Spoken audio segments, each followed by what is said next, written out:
students. How are you all? I hope you are all fine. And in our last class, what we have discussed, can you remember?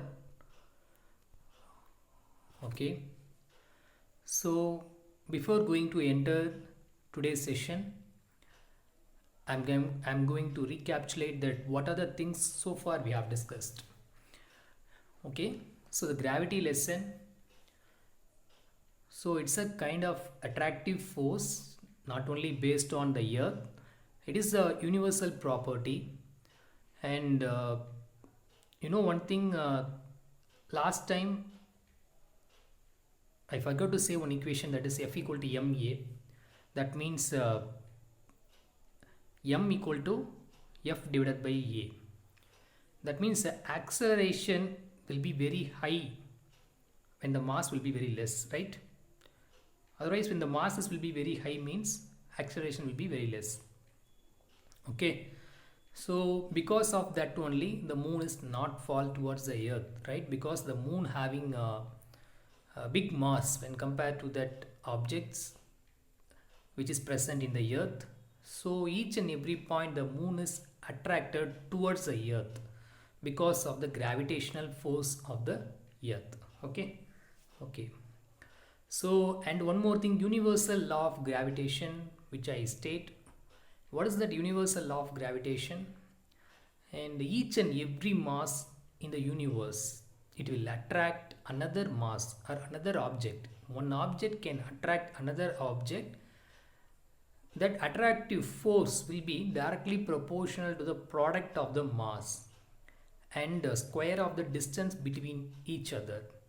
So, F directly proportional to m divided by d square. So m means mass of earth, small m represent the mass of an object, and d which represent the distance between the two object. And if you are taking that proportionality constant, that means proportionality symbol if you have taken away, we have to insert the constant value. So that is g, capital G, F equal to g m1 m capital M small m divided by d square. Am I right? G represent universal gravitational constant. Okay. So today's session, the same lesson, gravitation. Okay.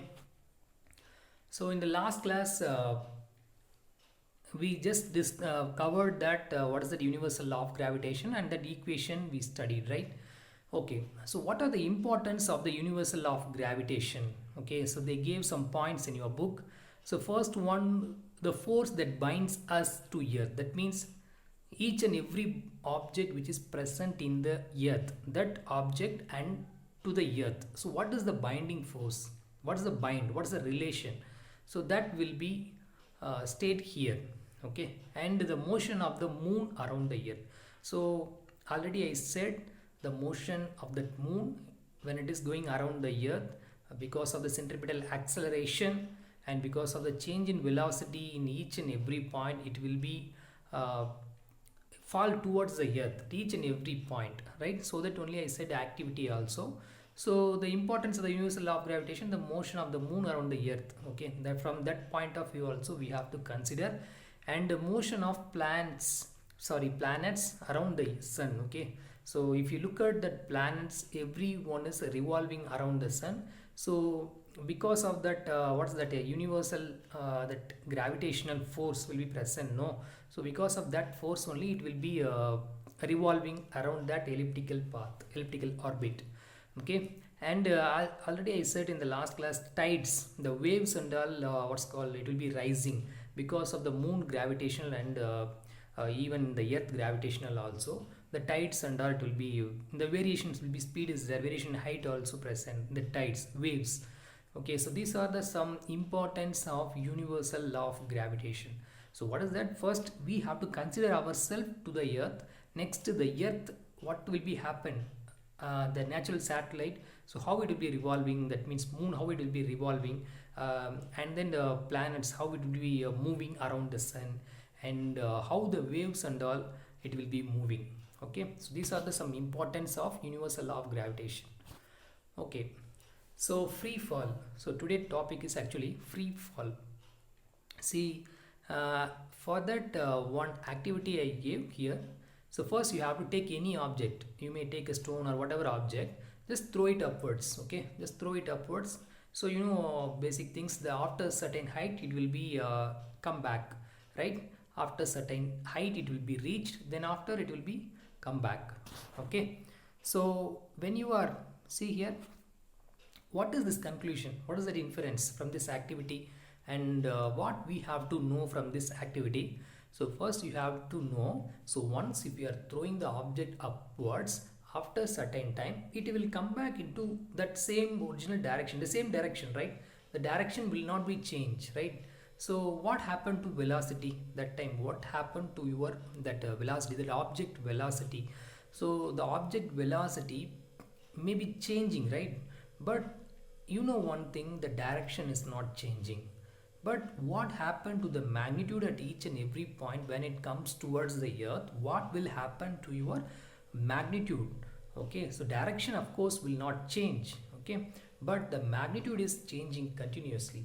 You know one thing, velocity is the property of direction as well as magnitude. So direction, when it is not, even though it is not changing, but magnitude is changing, so because of that velocity is changing. So whenever velocity is changing with respect to time, so one factor is, you have to remember, that is called acceleration. So here the magnitude will be changing because of the gravitational force. Because of the gravitational force only the acceleration is possible, right? Okay, see, look at that. So due to change in magnitude of velocity, acceleration will produce, right? So as I said, so whenever the object will be fall towards the earth, because of change in magnitude, acceleration is possible, right?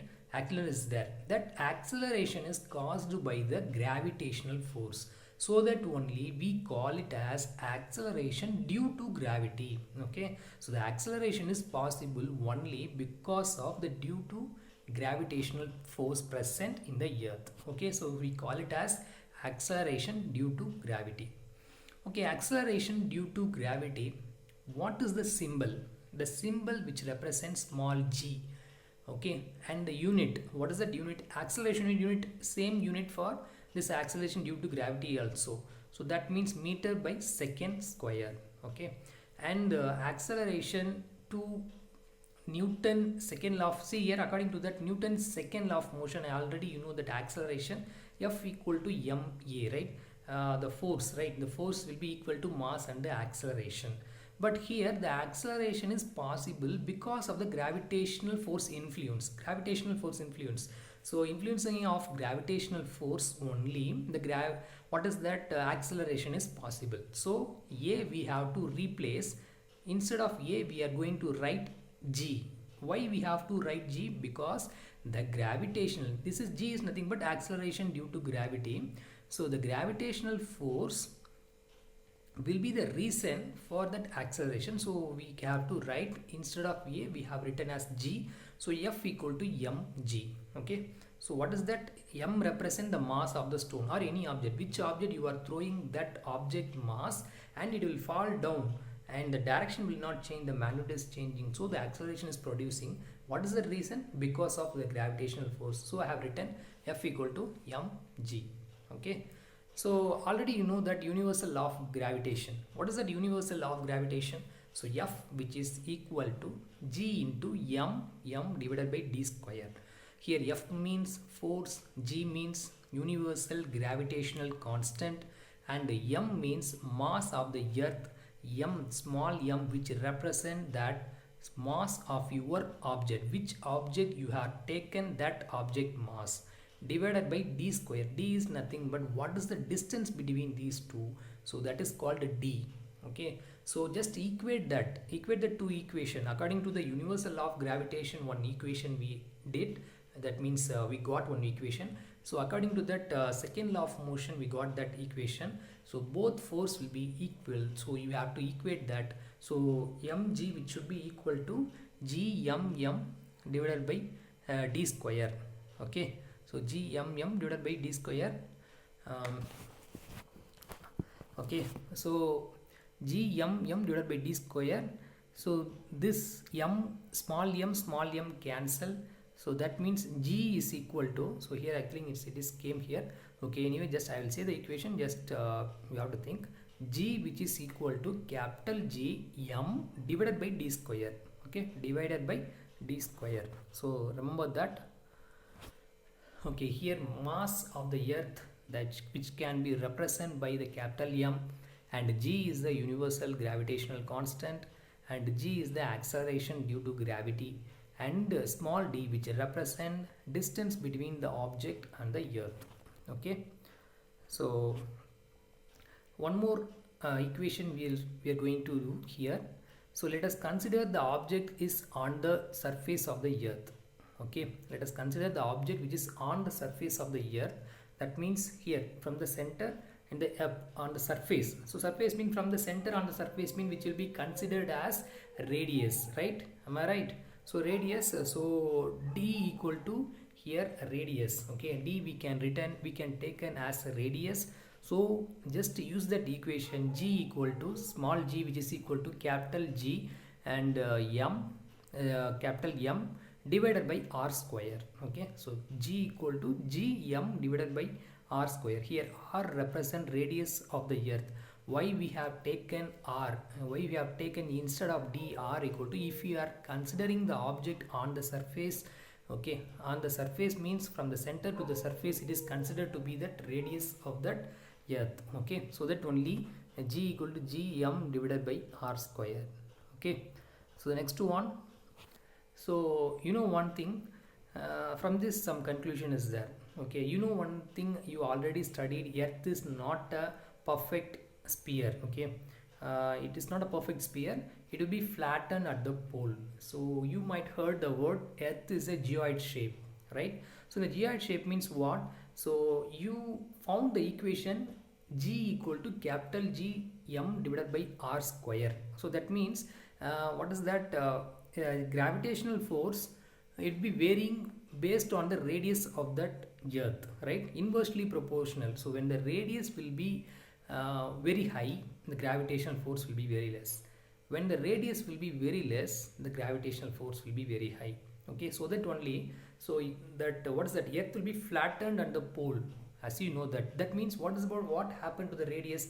So when we are comparing to that equator, so when we are comparing in the equator, the radius will be very high, right? Equator will be, the radius will be very high in the equator when we are compare with the poles. So poles will be less radius. Okay, but in the equator, the radius amount of that value will be very high. Okay, that distance will be very high. So when the radius value will be very less, the gravitational force will be maximum, high values. Okay, so its radius decreases at the pole than the equator, because the earth is geoid shape, that is flattened at the pole, I said. So now you can say where the gravitational force will be maximum, at the poles or at the equator. So as you know that, see here, so this is the calculation of g. So before I said what is that weight? Yes, so radius will be very less in that pole. So radius will be very less means gravitational force will be very high. So what is that? In the pole itself, gravitational force will be maximum. In the equator, the gravitational force will be minimum. Okay, compared to that. Okay, anyway, we are going to calculate the value of g. How to calculate the value of g?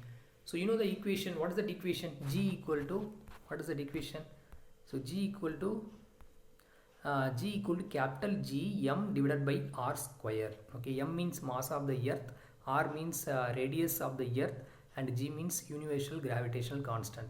So from this value, so we can find the value of g, gravity of the earth. Okay, that means acceleration due to gravity, that value we can find.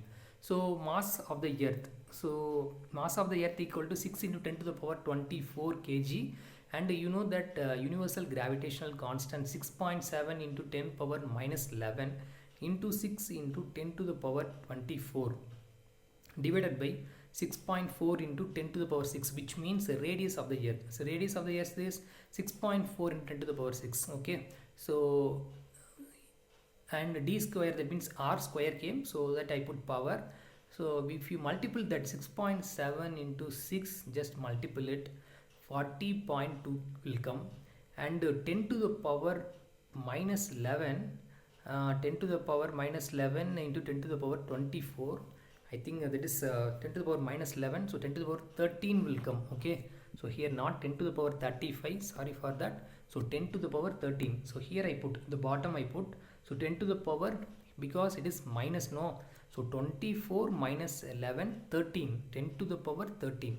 Okay, so 40.2 into 10 to the power 13, remember that. Okay, don't say sir I put, sir you put this much sir. Okay, 10 to the power 13, that is. Okay, so divided by, if you are 6.4 square means 40.96, and 10 to the power 6 into 10 to the power 6 means 10 to the power 12 will come, because the base are same, means we can add the powers, that's exponential rule. Okay, so once if we divide 40.2 divided by 40.96, you will get 0.9814, and in the numerator 10 to the power 13 is there, and in the denominator 10 to the power minus 12 is there. So as per the rule, a power m into a power n, so we can add a power m plus n. So here 13, there minus 12, so 13 minus 12, 1. So 0.984 into 10 to the power 1. So if you multiply, that means that point will go, the decimal point will go towards that right side, so 9.814.